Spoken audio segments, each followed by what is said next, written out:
कि अगर पुलिस आपका मुकदमा दर्ज रजिस्टर नहीं करती तो आपके पास क्या रेमेडीज है। आपने दरखास्त बराए इंदराज मुकदमा मुतलका थाने में दी, एसएचओ वो नहीं काट रहा, एफआईआर आपकी दर्ज नहीं कर रहा। अब एफआईआर जब आपकी दर्ज नहीं होती तो आपके पास रेमेडीज क्या है। सुप्रीम कोर्ट ऑफ पाकिस्तान ने यह होल्ड कर दिया है कि अगर आप एसएचओ के पास जाते हैं तो आपकी दरखास्त पर वो मुकदमा दर्ज नहीं करता तो आप हाई अप्स पुलिस डिपार्टमेंट में रहते हुए हाई अप्स के पास जाएंगे,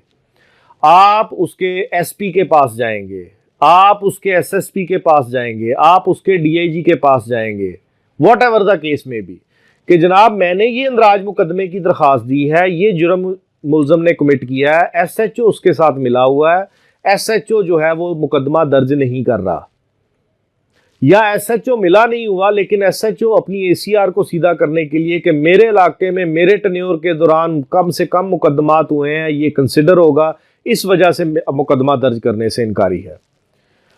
अगर एसपी या एसएसपी या डीआईजी एक फोरम पे जाना है, ये नहीं मैं कह रहा कि आपने एसपी के पास भी जाना है, फिर एसएसपी के पास भी जाना है, फिर डीआईजी के पास भी जाना है, फिर आईजी के पास, नहीं, सिर्फ एक फोरम। आप जब एसपी या एसएसपी के पास एप्लीकेशन लेके चले गए, आपने 10 से 15 दिन 20 दिन इंतजार किया, अगर उससे भी सुनवाई नहीं होती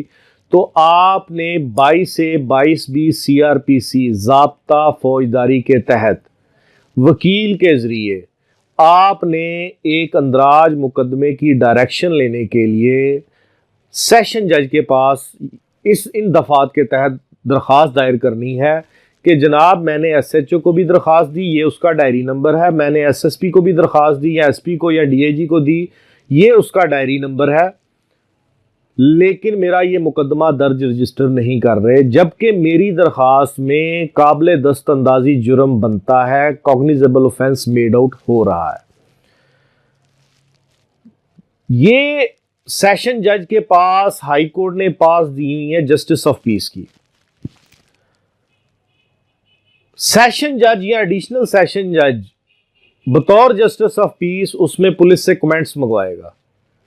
पुलिस के कमेंट्स आते हैं या नहीं आते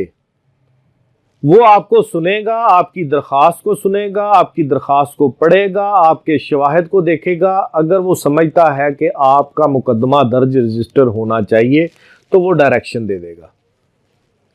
वो डायरेक्शन लेके आप एसएचओ के पास जाएंगे। अगर एसएचओ फिर भी पर्चा नहीं देता तो फिर उसी अदालत में आप कंप्लायंस पिटीशन फाइल करेंगे, जिसको तौहीन अदालत की दरखास्त उर्फ आम में कहते हैं, लेकिन लीगल टर्मिनोलॉजी में कंप्लायंस पिटीशन कहते हैं, कि जज साहब आपने ये ऑर्डर पास किया, इस ऑर्डर पे अमल दरामद एसएचओ नहीं कर रहा, इस पे अमल दरामद करवाइए। जज उस एसएचओ को तलब कर लेगा, तलब करने के बाद उसको बाउंड करेगा कि तुम पर्चा दर्ज करो। अगर आपका मुकदमा फिर भी दर्ज नहीं होता तो फिर आप हाई कोर्ट में रिट फाइल कर सकते हैं। अगर जस्टिस ऑफ पीस आपको सुनता है, सुनने के बाद आप समझते हैं कि उसका ऑर्डर सही नहीं, उसने डायरेक्शन नहीं दी पर्चा दर्ज करने की, एफआईआर दर्ज करने की, तो आप उस ऑर्डर को भी हाई कोर्ट में चैलेंज कर सकते हैं रिट फाइल करके। रिट पिटीशन फाइल करेंगे, उसमें आपको जो है अगर अदालत आलिया हाई कोर्ट समझेगी कि हाँ आपका केस बेहतर है तो वो आपको डायरेक्शन दे देगी। ये तो है कि जनाब अगर आपका मुकदमा दर्ज नहीं होता तो ये अब